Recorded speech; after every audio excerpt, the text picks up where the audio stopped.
Boa tarde a todos, estamos de volta com mais uma coletiva das eleições municipais 2020. Nesse momento conosco, o desembargador Fernando Carione, nosso vice-presidente e corregedor regional eleitoral do Tribunal Regional Eleitoral de Santa Catarina. Eu sou o Jairo, da Assessoria de Comunicação Social, estive com vocês aí ao longo do dia, e essa é a nossa última coletiva via plataforma Zoom. Eu gostaria de informar que este evento está sendo filmado e transmitido ao vivo pelo nosso canal do YouTube.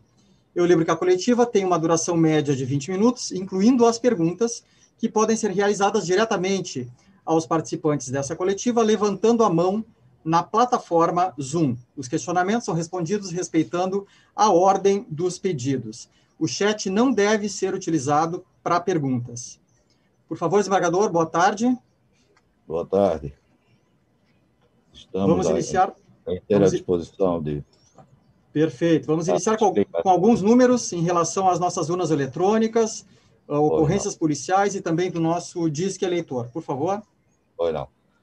Até o momento, houve 215 ocorrências com urnas eletrônicas, sendo 126 substituídas por urnas eletrônicas de contingência.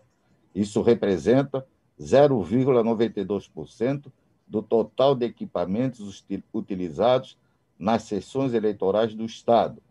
As urnas substitutas estão recebendo normalmente os votos dos eleitores. Outras ocorrências foram ajuste ou troca de papel bobina, necessidade de reinicialização, troca de módulo impressor e troca de tomada. Quanto a ocorrências policiais, até às 16 horas, foram registradas 27 ocorrências em todo o Estado. 5 eleitores foram presos, sendo uma mulher em Palhoça, que estava realizando panfletagem com material de propaganda de candidato a vereador próximo ao local de votação. Um homem em Morro da Fumaça, por coação de eleitores e agressão contra policiais militares, e 3 eleitores de São Francisco do Sul, presos por boca de urna. São 3 casos envolvendo candidatos, nenhum com prisão. Um em Canoinhas, um candidato fazendo propaganda em frente à sessão eleitoral, outro em São Bento do Sul, no qual um candidato a vereador foi visto arremessando material de campanha, também próximo a uma sessão eleitoral, e uma última ocorrência em Abelardo Luz, na qual um candidato a vereador estava atrapalhando a votação em sessão eleitoral e distribuindo santinhos. Entre os casos envolvendo eleitores, nos quais não houve prisão, destaca-se uma reunião com fins partidários em frente a uma residência em Piratuba. Houve um tumulto generalizado e 3 pessoas armadas fizeram disparos e fugiram do local. Nessa ocorrência, foi registrado um homicídio. Das 6 horas às 15 horas e 30 minutos, foram registrados 11.820 atendimentos via Disque Eleitor. As principais dúvidas são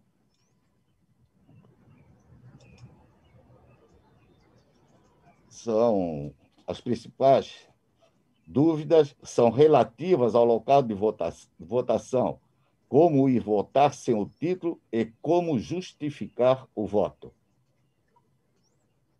Obrigado, desembargador. Esses são os principais números aí do dia da eleição e podemos seguir, então, com a sua fala, por favor.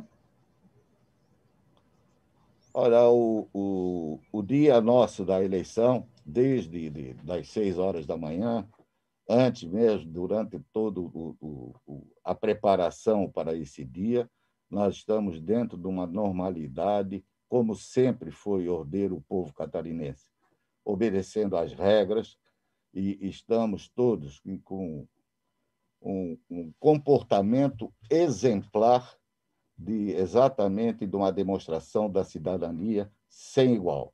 O povo catarinense, nesse momento, para todos nós, é motivo de muito orgulho e muita satisfação em chegarmos ao final do pleito e entregar o resultado a que todos os catarinenses querem e merecem a responsabilidade da lisura do pleito eleitoral. Esse é o destaque que nós colocamos como principal a entregar a correção das eleições ao final do pleito.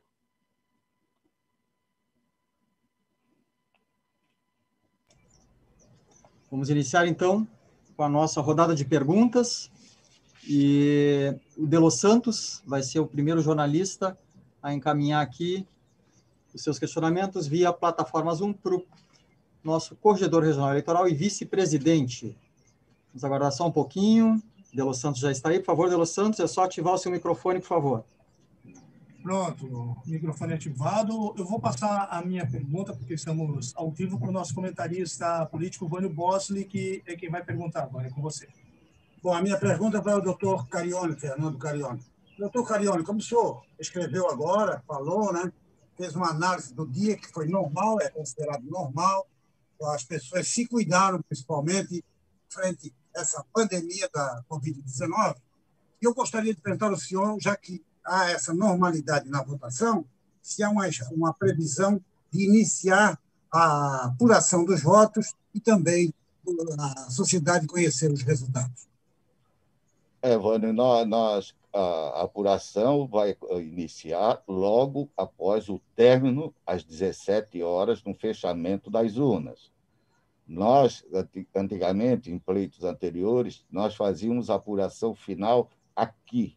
Agora, o sistema é centralizado no TSE. Obviamente, nós vamos ter que aguardar o desenrolar do trabalho desenvolvido, totalizador, lá no TRE, e não mais aqui em Santa Catarina.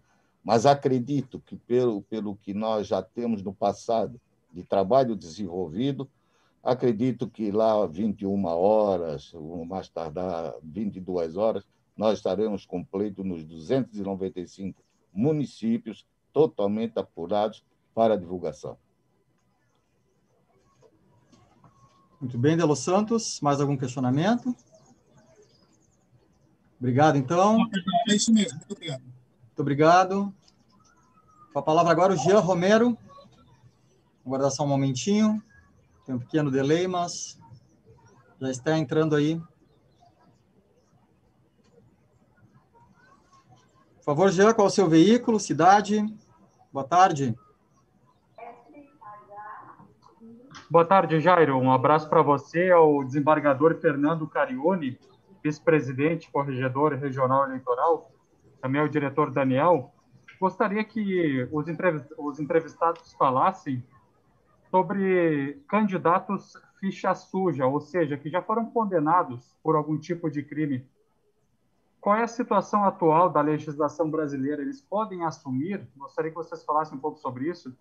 E também esclarecimento aos eleitores sobre a dificuldade no aplicativo e-Título com relação à justificativa de voto. Qual é a orientação, até porque muitas perguntas chegam aí nessa direção, por gentileza. Nós tivemos um problema, vou iniciar pelo último questionamento, do e-Título, que haveria necessidade de renovar o e-Título até quarta-feira da semana que passou. Infelizmente, muitos não chegaram a oportunizar essa situação por falha, muitos, de comunicação. Mas não há necessidade de se apressar quanto à justificativa. São 60 dias que todo eleitor tem para justificar. Obviamente, aqueles com problema médico, juntando o atestado médico, e aqueles que estão fora do município, que não puderam exercer o seu direito de voto, ele tem a passagem de ônibus, passagem aérea, ou algum documento que comprove que ele estava ausente no município no horário da votação. Então, são 60 dias. Quanto ao primeiro questionamento sobre a ficha suja, a Justiça Eleitoral, nós julgamos os processos até sexta-feira, por volta de 10 horas da noite. Então, aqueles casos que já estavam devidamente comprovados, o TRE, o julgamento da Corte, foi bem rígido nessa situação. Muitos deles perderam o direito de disputar.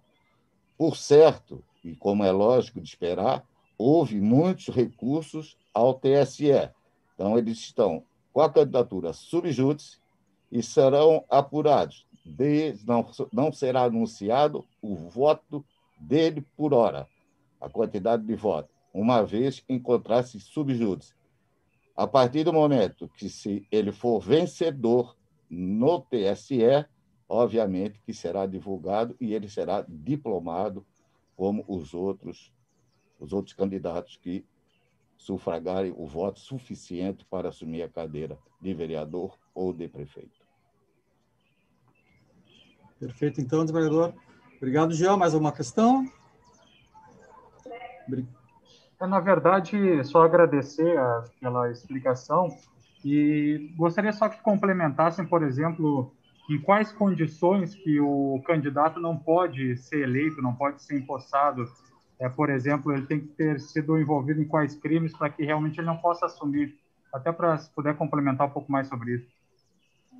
Os crimes são de várias origens, principalmente aqueles que exerceram um cargo de executivo e que as contas foram reprovadas pelo Tribunal de Contas, em caso de prefeitos, e que não conseguiram a aprovação e com a confirmação das câmaras de vereadores pela reprovação das suas contas no exercício do Executivo, obviamente que esse é um caso bem característico de não conseguir a sua candidatura à reeleição, aliás, consegue, mas fica subjúdice.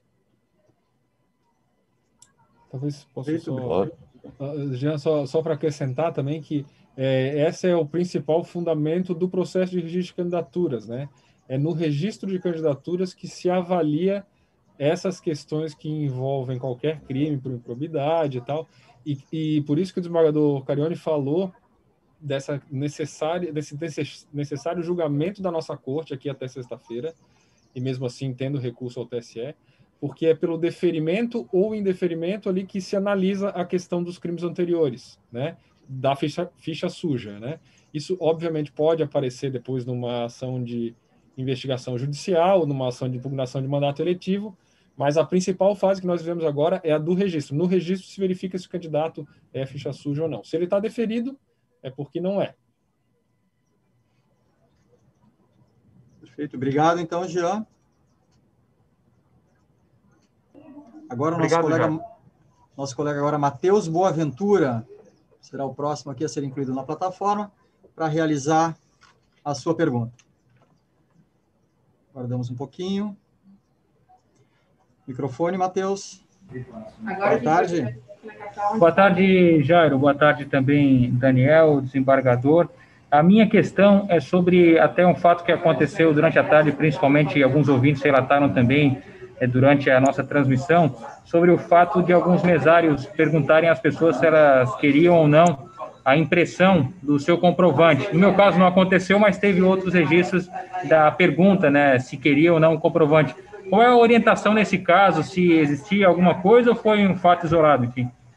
A partir do momento que você vai à sua sessão eleitoral e faz o exercício do voto, fica registrado o seu voto. Aquilo ali é um comprovante, se você tiver necessidade imediata de uso para comprovar que você votou, então você leva aquele comprovante. Caso contrário, você pede ao TRE, diretamente pelo site do TRE, a comprovação que você exerceu o seu direito de voto. Não somente assim, nesse caso, que é a velocidade para a comprovação em alguma situação que exige do eleitor comprovação imediata. Mais alguma questão, Matheus?